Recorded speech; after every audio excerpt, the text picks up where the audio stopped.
Ini ada orang-orang yang mengambil kesempatan di dalam kesempitan. Dan ini 3 kota ini apa yang common denominator-nya adalah, 1, industri ada di sana, yang kedua ada pelabuhan. Jadi Bapak dan Ibu, kalau ini pelabuhannya keluar dari pelabuhan rakyat, 1 tongkang bisa 1000 ton atau 1 juta liter, dikali 7.000, 8.000 rupiah, ini uangnya 8 sampai 9 miliar rupiah. Bapak pimpinan, Bapak dan Ibu yang saya hormati, Kementerian Perdagangan tidak bisa melawan penyimpangan tersebut.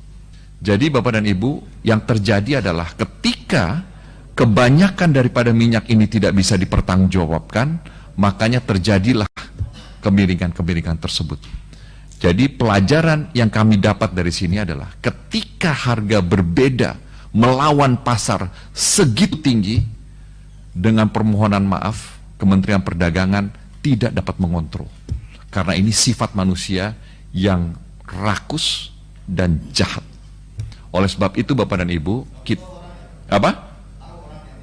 sementara ini Bapak dan Ibu, kita mempunyai datanya. Tetapi sekarang lagi diperiksa oleh polisi, oleh kepolisian, oleh Satgas Pangan. Tetapi keadaannya sudah menjadi sangat kritis dan ketegangan yang mendesak. Oleh sebab itu beberapa measure mesti kita kerjakan. Tetapi ketika perbedaannya, waktu kita desain perbedaannya 2.300 loncat menjadi 9.000, ini memang tidak bisa dikesampingkan sifat dari manusia yang rakus dan jahat. Oleh sebab itu Bapak dan Ibu, di kemudian hari saya mintakan kepada Satgas Pangan untuk melawan orang-orang mafia-mafia ini yang rakus dan jahat ini, kita mesti bersama-sama untuk kita bisa kerjakan. Kalau saya berpendapat bahwa pemerintah kalah, ya. Karena dari awal kita rapat terakhir di sini, tanggal 31 Januari 2022, saya sudah mengingatkan berulang kali Pak Menteri, jangan sampai kebijakan Permendak nomor 6 tahun 2022 ini menjadi kebijakan macan kertas. Ya, tapi faktanya, ya, kebijakan ini ternyata macan kertas. Kebijakan ini tidak bisa menyelesaikan, ya, permasalahan minyak goreng. Saya lihat memang Pak Menteri luar biasa berkeliling Indonesia mencek yang namanya stok minyak goreng. Dan memang faktanya Bapak datang, minyak gorengnya ada Pak. Ya, bahkan di dapil saya di Padang itu Pak Wali Kota lapor sama saya, beliau menemani Bapak mau berkeliling pasar. Ya, memang ada. Tapi 3 jam setelah Bapak pulang dari pasar, itu stok langsung hilang Pak, langsung raib Pak. Itu kenyataannya. Nah, ini yang menjadi pertanyaan saya. Seharusnya kita Pak jangan kalah Pak. Nah, seharusnya Pak. Ya, tadi kalau kita mendengar paparan Bapak di situ tadi menyatakan bahwa misalnya Sumatera itu stok berlimpah.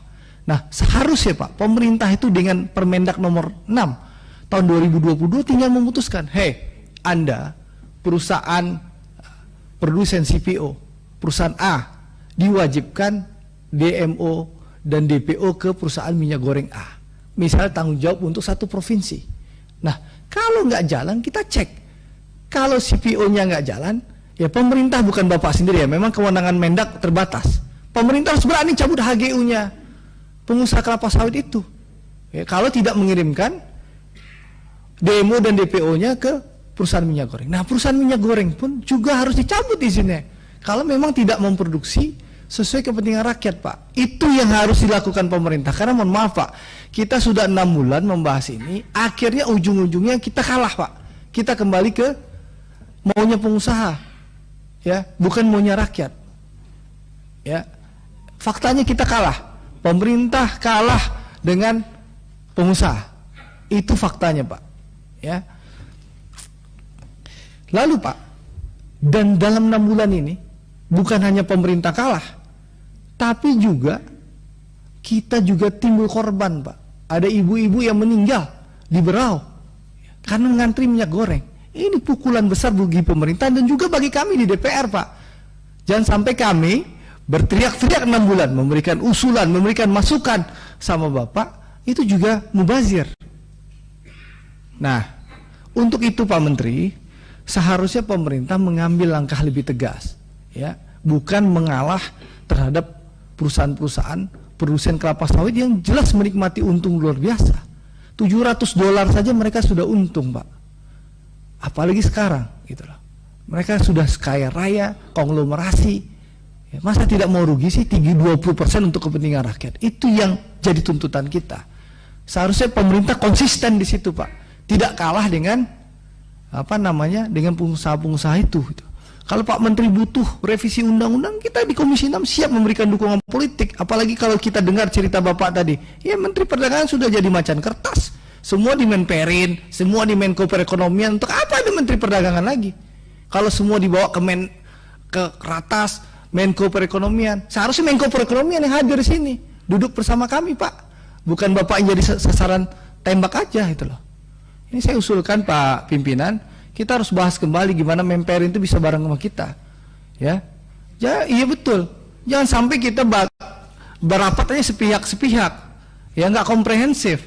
Mendak jadi santapan, tapi ternyata keputusan undang-undang sudah merubah hal itu. Kewenangan sudah bergeser ke Menperin. Bahkan keputusan pun diputuskan oleh Menko Perekonomian. Seharusnya Menko Perekonomian bisa kita undang. Saya tidak akan teriak-teriak di sini seperti ibu-ibu teriak-teriak dan marah-marah terhadap saya ketika kita mengunjungi dapil kita masing-masing, seperti yang disampaikan saudaraku Mufti Anam, bahwa inilah realitas, inilah jeritan masyarakat kita yang mesti kita dengar sebagai wakil rakyat. Kita di sini duduk sebagai anggota DPR untuk menyampaikan apa adanya agar Pak Menteri begitu jajarannya juga dapat menyelesaikan sebaik-baiknya lintas kementerian dan juga kebijakan lanjutan lainnya. Mereka sedih, Pak. Masyarakat kita ini tentu sedih dan ingin bercerita lebih panjang kepada kita semuanya. Listrik naik, PPN naik, tarif cukai naik, LPG naik, BBM non subsidi pun juga naik. Katanya ini semuanya karena perang antara Ukraina dan Rusia. Yang mereka tahu begitu. Tetapi mereka tidak ingin tahu tentang itu semuanya. Yang mereka inginkan adalah bagaimana mereka setiap hari mampu untuk melanjutkan kehidupannya menjadi manusia yang lebih bisa bertahan hidup. Dan jika BBM kita naik, konon juga 8 barang lain pun ikut naik. Telur ayam, daging sapi, beras, gula pasir, dan minyak goreng yang kita bahas hari ini lebih rinci. Tadi Pak Menteri mengatakan ada beberapa yang sudah mengalami deflasi, tapi kenyataan di lapangan tetap ada beberapa harga yang masih tinggi. Dan itu tidak kita bohong-bohongi. Justru kita ingin membuka kepada masyarakat agar negara hadir dapat menyelesaikan secepat-cepatnya dan terus dapat dirasakan oleh masyarakat luas. Mereka mengatakan, Pak, dengan seperti ini kami kantongnya semakin menipis. Jangan pun menipis, Pak. Mereka pun membeli saja sulit, seperti yang disampaikan saudara kita. Dan itu tidak hanya 1 titik, 2 titik, dan seterusnya. Artinya kenyataan ini menjadi harapan dan aspirasi yang mesti kita jawab bersama. Apalagi dalam waktu dekat kita mengetahui bulan Ramadan tiba. Bapak sudah bisa menskenariokan dan merumuskan bagaimana caranya kita mengantisipasi kejadian-kejadian yang akan terjadi di masa depan. Tentu tidak situasional, kita berbicara tahunan, kita bicara jangka panjang. Tidak hanya disalahkan menterinya saja, kepala daerahnya saja, anggota DPR-nya saja, tapi kita semuanya akan terlibat di situ.